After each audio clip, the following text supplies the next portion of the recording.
The airport was alive with the hum of hurried travelers, all caught in the relentless rush of their journeys. Rolling suitcases rattled across polished floors, voices murmured into cell phones, and boarding calls echoed through high ceilings. It was a typical day, filled with the usual impatience and anticipation that airports seem to cultivate. Among the crowd at Gate 42 stood an elderly woman, her silver-gray hair neatly pinned beneath a modest, faded hat. Her name was Eleanor Jennings. She wasn't rich. She wasn't famous. She wasn't anyone people noticed in places like this. In her hands, she clutched a small, worn leather purse and a boarding pass that trembled ever so slightly between her fingers. She glanced around, a hopeful expression lighting up her gentle features. There was something almost fragile about her, but her posture held a quiet dignity. After a few moments of hesitation, Eleanor stepped forward toward the check-in counter, where a young woman in an airline uniform was busy typing away. "Excuse me, dear," Eleanor said softly, offering a polite smile. "I believe there's been a mistake. I was told I had a seat in first class." The airline attendant didn't look up immediately. Her manicured nails clicked briskly on the keyboard as she pulled up Eleanor's booking. When she finally glanced at the screen, her expression barely changed.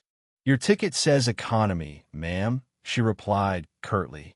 "If there had been an upgrade, it would show here." Eleanor's heart sank a little. She wasn't asking for luxury. She wasn't trying to make a scene. But she had been told, promised, even, that her seat was in first class.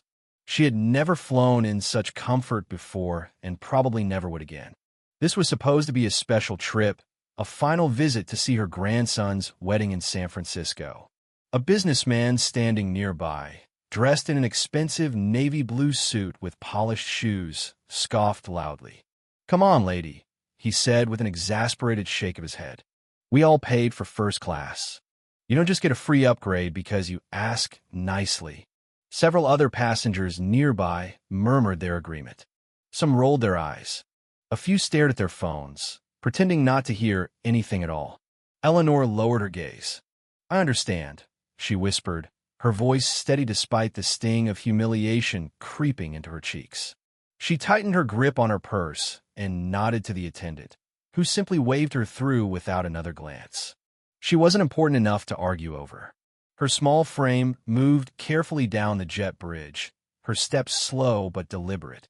When she reached her row in the middle of the economy cabin, she sighed softly. "Seat 32B.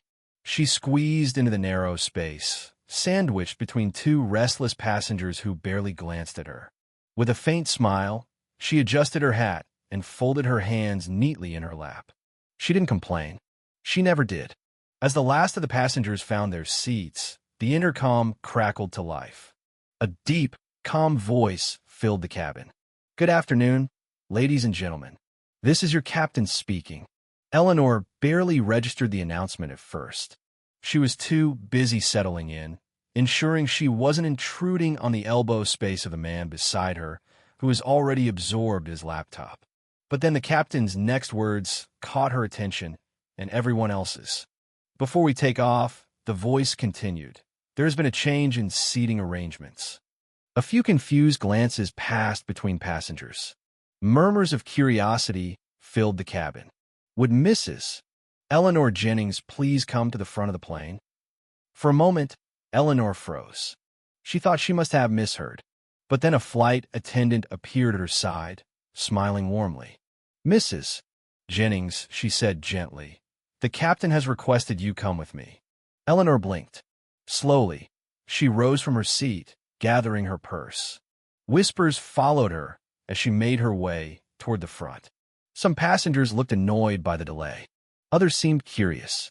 The businessman from earlier was suddenly very quiet, his earlier smugness fading into something unreadable. The flight attendant pulled aside the curtain that separated economy from first class, revealing a space that seemed like an entirely different world. Spacious seats, soft lighting, and the faint scent of fresh flowers. Eleanor hesitated, then stepped forward, and then the cockpit door opened. A tall man in a crisp uniform emerged. He removed his pilot's hat as he walked toward her. His face was steady, but there was something deeply emotional in his eyes. Respect. Gratitude. Mrs. Jennings, he said, his voice warm but thick with feeling. I've been waiting a long time to meet you.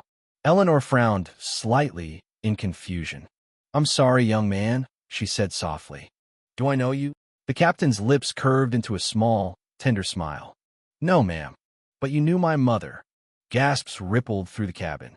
Passengers leaned forward in their seats, straining to hear. My mother's name was Helen Carter, he continued. And because of you, she got a second chance at life. Eleanor's breath caught in her throat. The name tugged at a long-buried memory. It had been decades ago, a cold winter evening in Chicago. A young woman, soaked from the rain, shivering on a park bench. Eleanor had noticed her on her way home from the late shift at the diner where she worked. She had asked if the girl was all right. She wasn't. She had no home, no family, nowhere to go.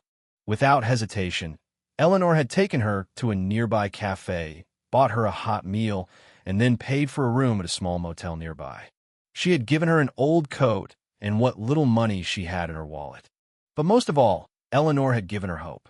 She told her, when you get back on your feet, promise me you'll do the same for someone else. The captain knelt beside her seat, his voice gentle. My mother never forgot what you did for her. Because of you, she went back to school. She became a teacher. She built a life. And she raised me to always repay kindness. Eleanor's eyes filled with tears. She had never expected to hear those words. She had helped because it was the right thing to do. She had never imagined it would come back to her, decades later, at 30,000 feet above the ground. The captain stood and turned to address the passengers. His voice was steady and proud.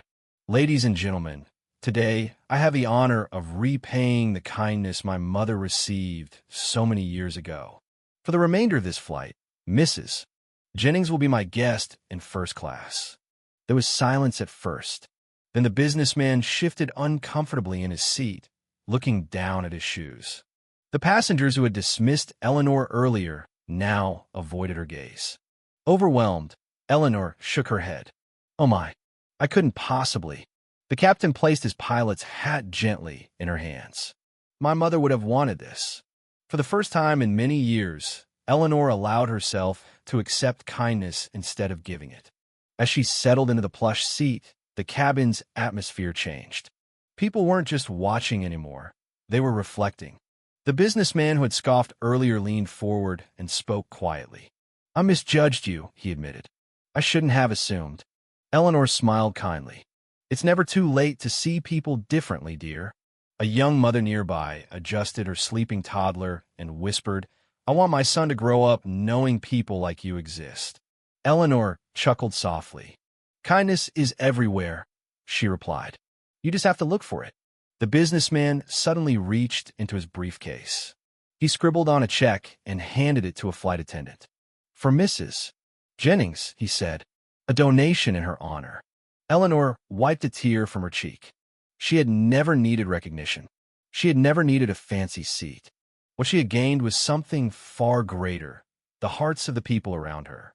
When the plane finally landed, Eleanor gathered her things and walked slowly toward the exit. She held the captain's hat close to her chest. And then it happened. Applause. The passengers who had once barely noticed her now clapped softly, not because she had demanded respect, not because she had fought for it, but because she had earned it. As Eleanor stepped into the terminal, she smiled to herself. Kindness never truly disappears. Sometimes it just finds its way home. Kindness is a currency that never loses its value. What Eleanor gave so long ago came back to her when she least expected it. And now it's our turn.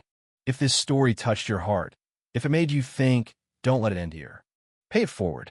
Leave a comment sharing a time someone's kindness changed your life. And if you believe the world needs more stories like this, hit the like button so more people can see it. Subscribe because we're just getting started, and the next story might be the one you never knew you needed. And remember, kindness is never wasted. It always finds its way home.